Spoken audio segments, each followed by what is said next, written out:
This is going to be a long read, so bear with me. I, male 27, have a younger brother, Jake, fake name, male 25. Jake and I have been close as brothers, and we've had a very normal sibling relationship, or so I thought. Maybe I was oblivious to what was going on, or maybe he was really good at hiding his true emotions. This story also involves my ex-girlfriend, Ruth, female 27, and my now wife, Zara, female 24. Jake, Zara, and I went to the same school. I was a couple of years older than them, so I never interacted much with Zara. I knew Jake and all of his friends, and we played together at times, but that was the extent of our interaction. By the time I reached my junior year, Jake and I started growing apart a little because we had very different interests. I kind of figured that something like this would happen and that it was a natural outcome of growing up, so I didn't really push for a close relationship with him. We did hang out occasionally, but we didn't share secrets. Boys don't really do that, so it didn't bother me much either. The only thing of significance to this story is that while I was about to leave for college, Jake was hanging around with a couple of his friends and their girlfriends, one of whom was Zara. Before you start accusing me of being a creep or a groomer for going after a 15-year-old, I want to make it clear that nothing of that sort happened. I met all the kids over there, and one of them asked me whether I was going to college. When I told them, Zara chimed in that it was her dream university, and I just remarked that she was more than welcome to ask for my help.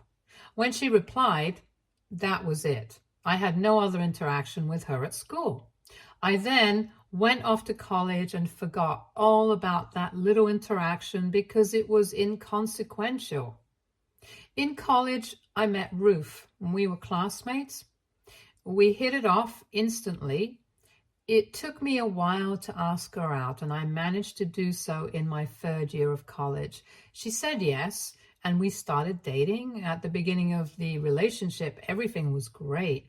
We understood each other well because we were struggling with similar things and wanted a similar life for ourselves. So I felt like I really understood her. I landed a well-paying job right out of college, but unfortunately, Ruth did not.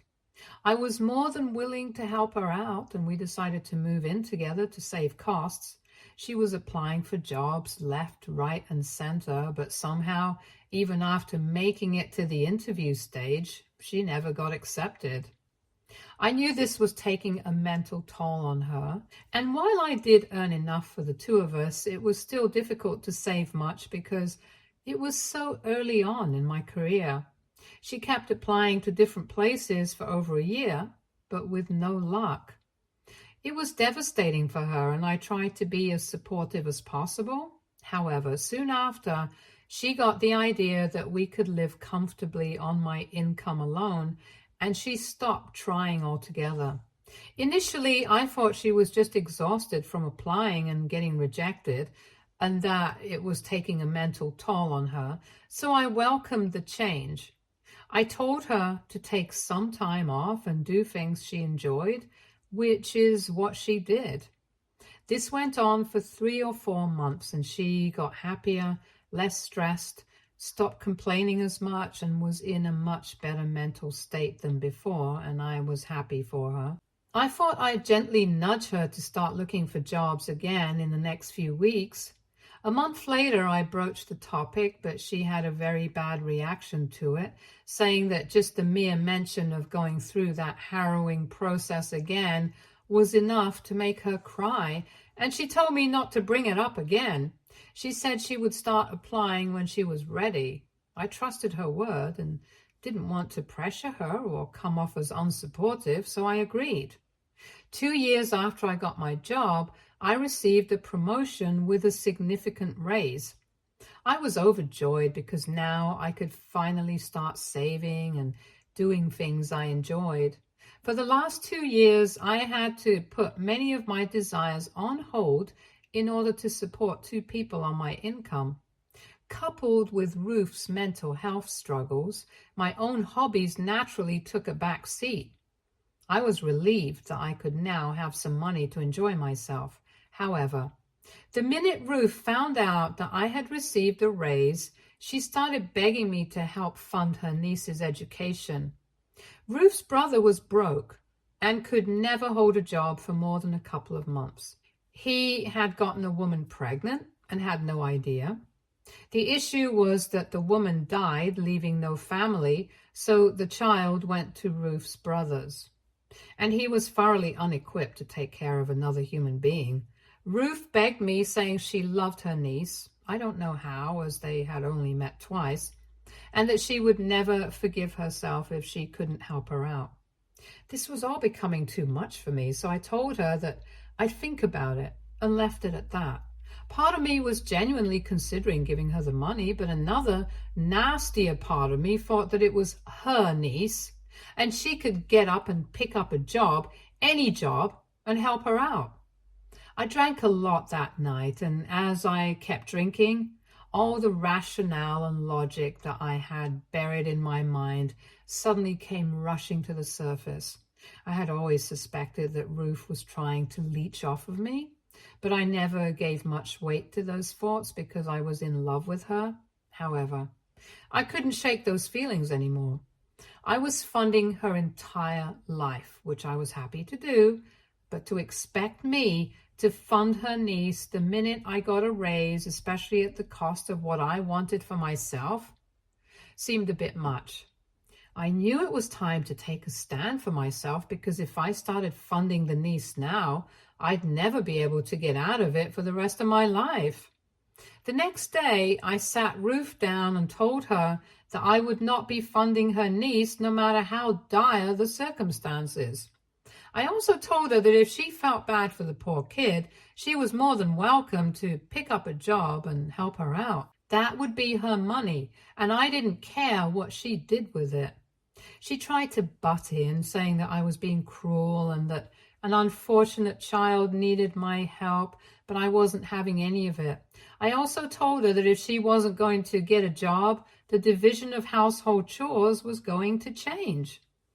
We had no kids and no pets, so I expected her to pick up 80% of the chores if she wasn't contributing financially.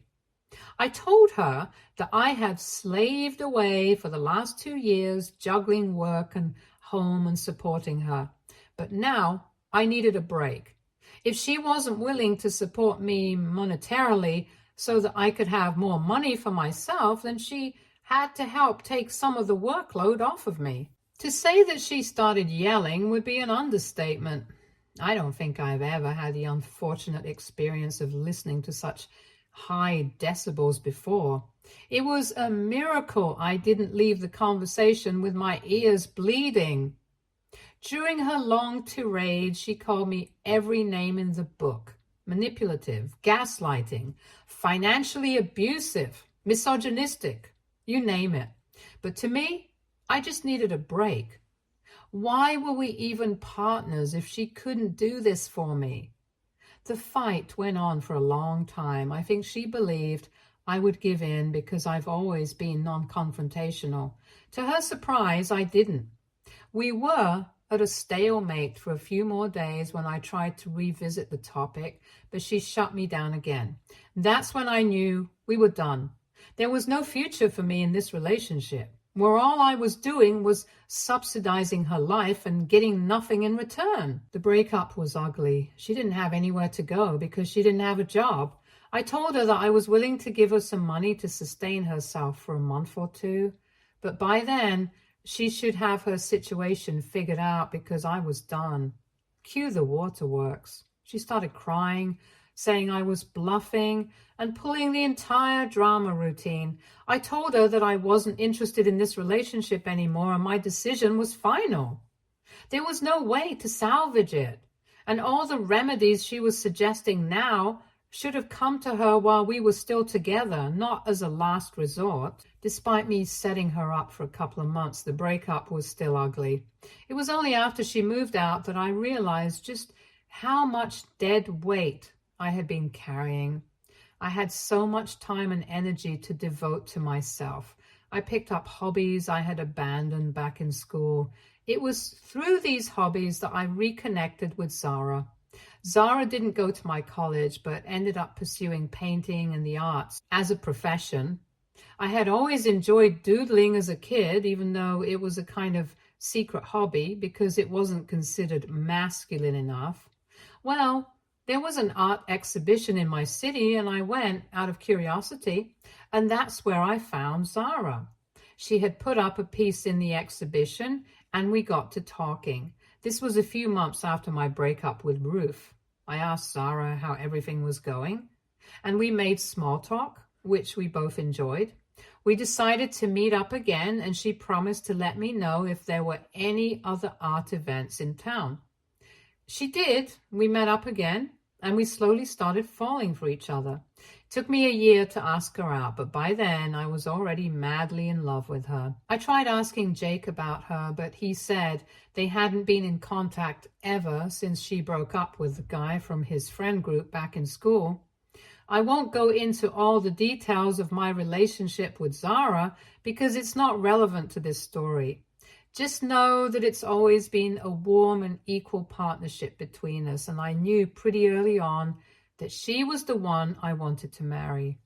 During this time, Ruth tried to get in touch with me a couple of times, but I always rebuffed her. Zara was always aware of this whenever it happened, and she was secure enough to not doubt me.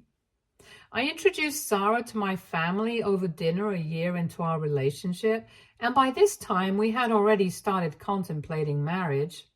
My parents don't interfere in their kids' personal affairs, so that was never an issue. It was a good dinner, and Zara got along well with my family.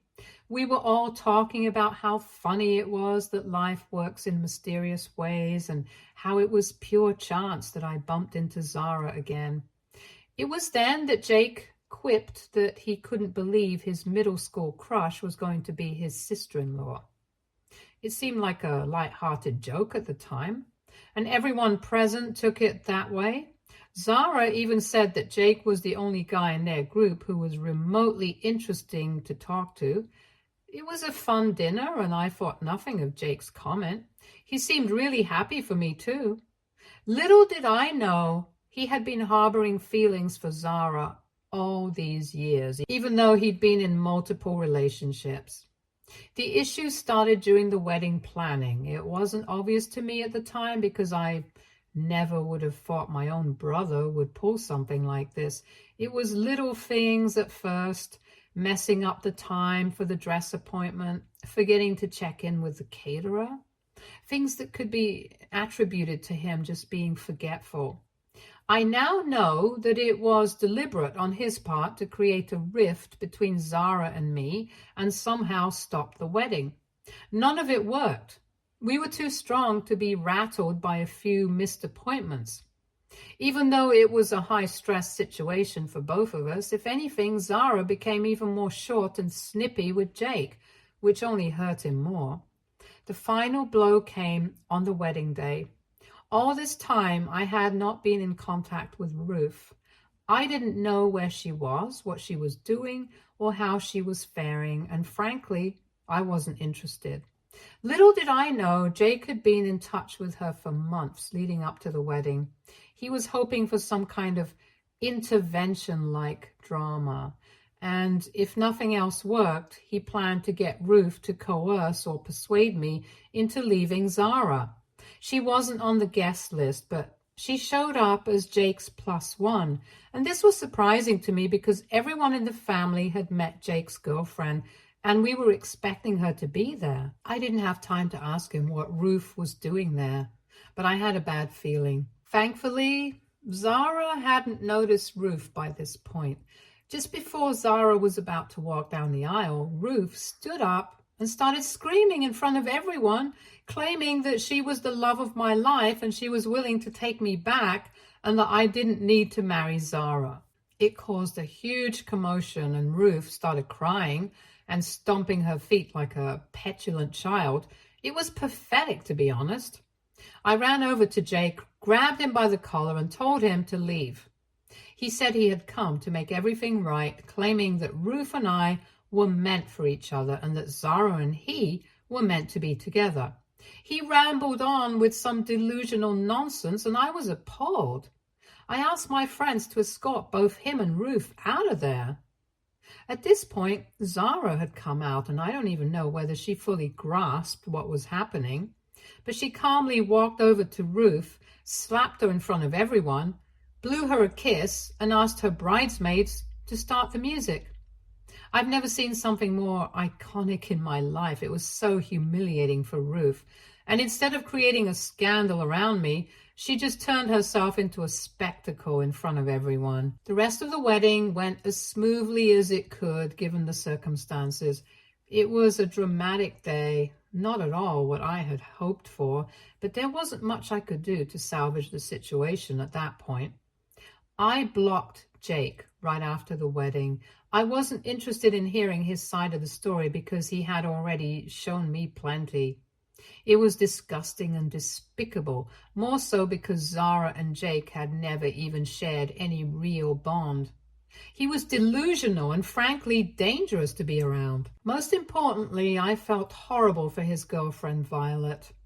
A few days after the wedding, I called Violet to ask why she wasn't at the wedding and why Jake didn't bring her as his +1.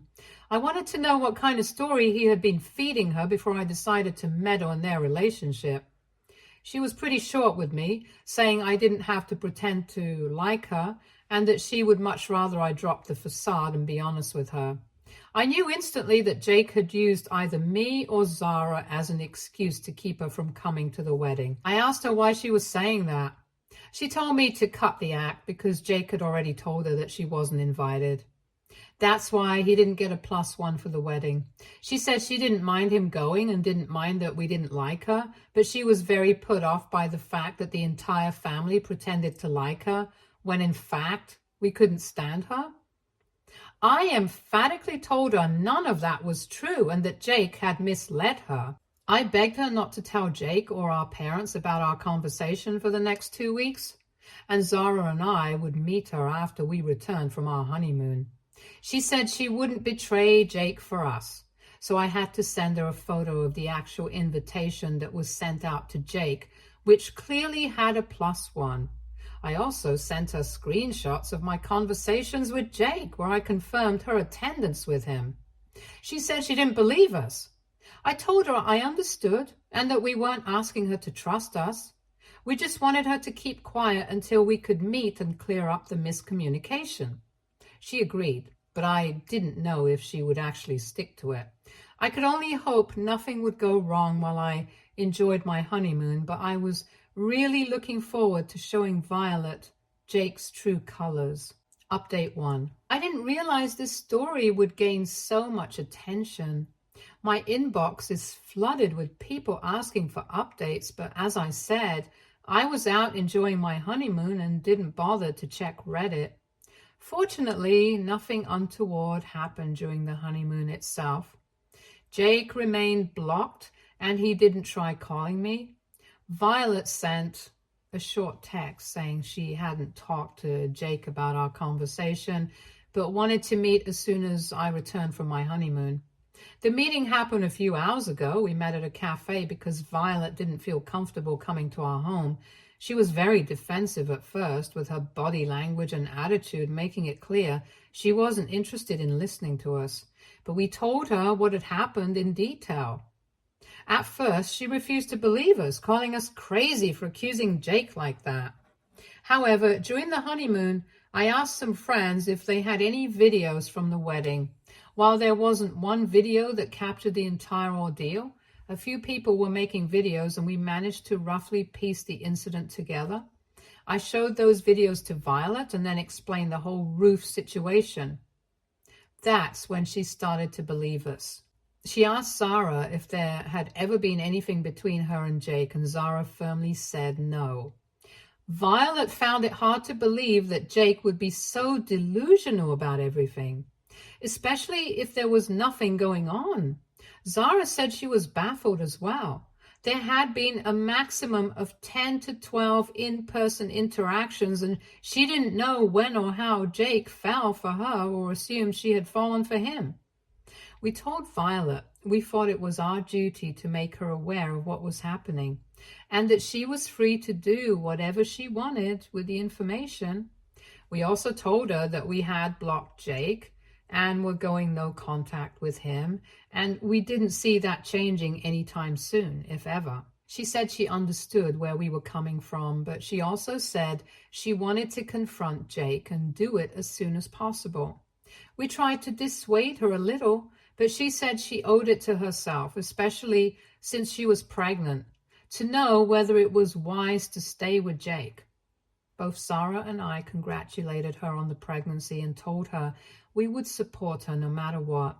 She said she was sure she wanted to proceed with the confrontation, but for that, she would have to disclose that we had reached out to her and shared everything. Though it wasn't ideal, as both Zara and I wanted to stay out of the Jake drama, we also knew standing by Violet was the right thing to do. We told her she had our full support and we would do whatever it took to help her out. That was all that happened at the meeting, but I know this isn't the end. Things are about to blow up for Jake and he has absolutely no idea what's coming. Update 2. I know this update is coming very soon, but things have escalated beyond repair. I've unintentionally started a storm, not that I regret it, and Jake is about to go down hard. After Violet spoke with us, she didn't waste any time and went straight for the jugular. She called up Jake and asked if he was at work. When he said yes, she marched over to his office that very minute and confronted him. Things got ugly. She went straight into his office. She was allowed in because she told them she was dropping off some files for him and asked if he had pulled the stunts we had told her about. Jake tried to tell her it wasn't the place to talk and that they would talk once he got home, but Violet wasn't having it. There was a fair bit of yelling involved and HR had to be called up to his floor. Here's where things get even better or worse for Jake. The HR assistant asked Violet who she was and why she was creating such a scene, and Violet told her she was Jake's girlfriend and that she was pregnant. To her surprise, Jake denied it. He denied being her boyfriend outright. There was more yelling, and Violet was eventually escorted out. When Jake went home that day, a storm was waiting for him. They got into a massive fight, the details of which I don't know. What I do know is that it came to light that Jake had been cheating on Violet for a long time. And the woman he was cheating with was none other than the HR assistant who had intervened during the confrontation. So Jake is screwed. Violet is going to leave him. I know that for sure because she's a no-nonsense woman who doesn't tolerate disrespect. For her to condone cheating and forgive Jake is next to impossible. As for his affair partner, Jake's office has a very strict no dating policy. They make employees sign agreements and everything. Since the confrontation and Violet's little outburst at the office, his affair partner, let's call her Jane, learned that Jake had been posing as a single man and that he had a girlfriend who was pregnant. Jane was appalled to learn that she was the other woman and that Jake had been lying to her the whole time. Word got around like wildfire, and Jake is now under fire at work for what he did. And to make matters worse for him, Jane has connections with the higher-ups in the company, so Jake is screwed in more ways than one. He might lose his job, and he's definitely going to lose Violet. Oh, and Violet has also kicked him out of the house. Turns out the house they lived in belonged to Violet's grandmother, so Jake has nowhere to go. Jake paid us a visit in the middle of the night to explain all this to me. I don't know why, but I let him in. I've never seen him so furious in my life. He kept screaming about how I ruined his life and how I never deserved someone like Zara, and that she would one day leave me for him. He sounded so unhinged, it actually made me scared for his mental health. He needs help, a therapist, or maybe even a psychiatrist. Jake got violent with me too. I know people will call me an idiot for not calling the cops on him, but at the end of the day, he's my brother and I didn't want to cause more problems for him. I felt pity for him more than anything else. It's impossible to fathom how someone can destroy their life with one stupid decision. He had everything anyone could have wanted. A great job, a loving, loyal girlfriend, and now a baby on the way, and he blew it all away with one stupid decision after another, living in a bubble of weird fantasies. I just feel sorry for him at this point. Update 3. Jake lost his job, and this comes as no surprise, but I still feel bad. Violet has broken up with him and doesn't want anything to do with him. My parents are fully supporting Violet, as are Zara and I. Now, Jake thinks I've turned the entire family against him over a harmless prank. Yeah, now he's calling his declaration of undying love a prank. Nobody is buying into this new narrative of his, and he has been completely ostracized by the family. I don't know where he's staying now, and this drama has been getting on my nerves. I'm a newlywed, and I can't keep running around dealing with the mess Jake has made. I know I started this by involving Violet in the first place, and I'm glad I did, but I never anticipated it would blow up this big. It's a total mess, and I don't see how Jake can recover from this. My parents are furious with him for throwing everything away and basically being a scumbag, and I don't blame them. We weren't raised like this, and I don't know how he turned out this way. That being said, this will be my last update. Zara and I have decided we need to leave all this behind us. We will be there for Violet and our niece or nephew in whatever capacity she needs, and she will always have a home with us, but other than that, we're done. Thank you, Reddit, for all the advice. I never thought I'd have a dysfunctional story of my own to share, but well, it is what it is. Stay tuned for more stories from Argo Relationships.